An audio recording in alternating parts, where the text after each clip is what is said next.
Olá pessoal, no vídeo de hoje vamos falar sobre os primeiros resultados do Censo Demográfico do IBGE. Nós vamos analisar as questões demográficas do crescimento populacional das 5 regiões do Brasil. Então fique comigo, dê a maçã do professor, deixando seu like, se inscrevendo no canal, ativando o sininho das notificações para você não perder nenhum conteúdo e ir bem nas suas provas. Vamos lá!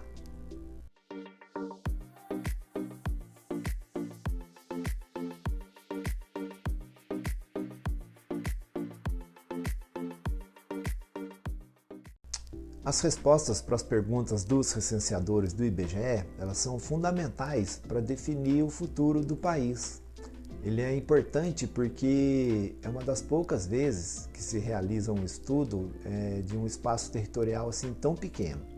Essas pesquisas são diretamente responsáveis pela eficiência das outras políticas públicas que são realizadas pelos governos.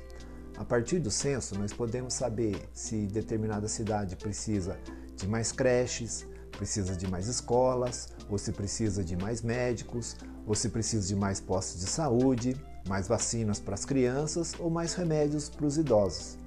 Então esse censo que chega com 3 anos de atraso, um atraso causado pela pandemia, pelo sucateamento e a falta de verbas para a coleta dos dados, Esse sucateamento ele foi causado pelo último governo, que cortou o orçamento para a realização desse censo. Então o resultado chegou. Nós somos 203.062.512 brasileiros. 12 milhões a mais do que em 2010. Parece bastante, mas é a menor taxa dos últimos 150 anos, que nós vamos ver no gráfico que eu vou colocar aqui daqui a pouco para a gente observar. Essa taxa vem caindo desde a década de 1970. Lá a mulher brasileira tinha em média 6 filhos, caiu para 4 em 1980, já nos anos 2000 eram apenas 2 filhos e agora está em menos de 2 filhos por mulher. A projeção do IBGE era de que o país já teria 207 milhões. O erro explicado pelo IBGE é de que o cálculo foi feito com dados defasados, baseados no censo anterior, de 2000 e 2010. Mas por que o número de brasileiros aumenta cada vez menos então? Esse número menor ele já era esperado, porém existem locais que não receberam os recenseadores. Em comunidades mais pobres, por exemplo, foi 8% no Brasil e 12% em São Paulo. E, no entanto, em condomínios de alta renda, a rejeição aos recenseadores chegou a 30%. E, então, o resultado é que a população do país chegou a 203 milhões de habitantes, com um aumento de 6,5% frente ao censo demográfico de 2010. Então isso representa um acréscimo de 12,3 milhões de pessoas nesse período. De 2010 a 2022, a taxa de crescimento anual da população do Brasil foi de 0,52%. Então é 1%, menos de 1%, Trata-se da menor taxa desde o primeiro censo que foi realizado no Brasil. A região sudeste tem 84,8 milhões de habitantes, que aí representa 41,8% da população brasileira. Os 3 estados mais populosos, São Paulo, Minas e Rio de Janeiro, concentram aí 39,9% da população brasileira. A região centro-oeste é a menos populosa, com 16,3 milhões de habitantes apenas, que corresponde a 8% da população do país. Então, olha só esse gráfico aqui. Nos anos que separam a primeira operação censitária do Brasil da última, a população aumentou em mais de 20 vezes. Ao todo foi um acréscimo de 193,1 milhões de habitantes. O maior crescimento em números absolutos foi registrado entre as décadas de 1970 e 1980, quando houve uma adição de 27,8 milhões de pessoas na população. Mas a série histórica do censo mostra que a média anual de crescimento vem diminuindo desde a década de 60. Em 2022, a taxa de crescimento anual foi reduzida para menos da metade do que era em 2010. Em 2010 foi 1,17%. O Sudeste continua sendo a região mais populosa do Brasil, atingindo em 2022 84,8 milhões de habitantes.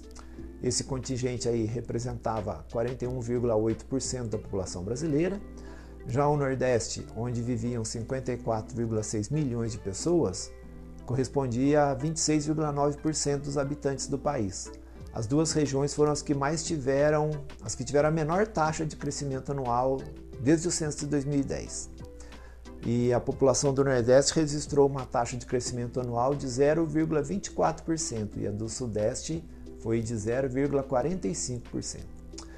Por outro lado, o Norte era a segunda região menos populosa. Ela tinha 17,3 milhões de habitantes, representava aí 8,5% dos residentes do Brasil, e essa participação da região vem crescendo sucessivamente nas últimas décadas. A taxa de crescimento anual foi de 0,75%, a segunda maior entre as regiões, só que bem inferior àquela apresentada no período do censo de 2000 e 2010, quando esse percentual aí chegou a 2,9%. Então isso significa que, embora a população continue aumentando, o ritmo de crescimento do número de habitantes da região norte do Brasil é bem menor em relação à década anterior. A taxa de crescimento anual da região norte, frente aos dados aí de 2010, só foi menor do que a do centro-oeste, que corresponde a 1,23%. A região chegou a 16,3 milhões de habitantes, que é o menor contingente entre as regiões. Isso significa aí um aumento de 15,8% em 12 anos. Agora a região sul, que concentrava 14,7% dos habitantes do Brasil, aumentou seu contingente populacional em 9,3%, nesse mesmo período aí, alcançando 29 milhões de pessoas. Esses foram os primeiros dados do censo de 2022 em relação às regiões. No próximo vídeo nós vamos falar dos estados e dos municípios, então fique com a gente. Dê a maçã do professor, deixa seu like, curtindo e se inscrevendo no canal, ativa o sininho das notificações para você não perder nenhum conteúdo. Um abraço!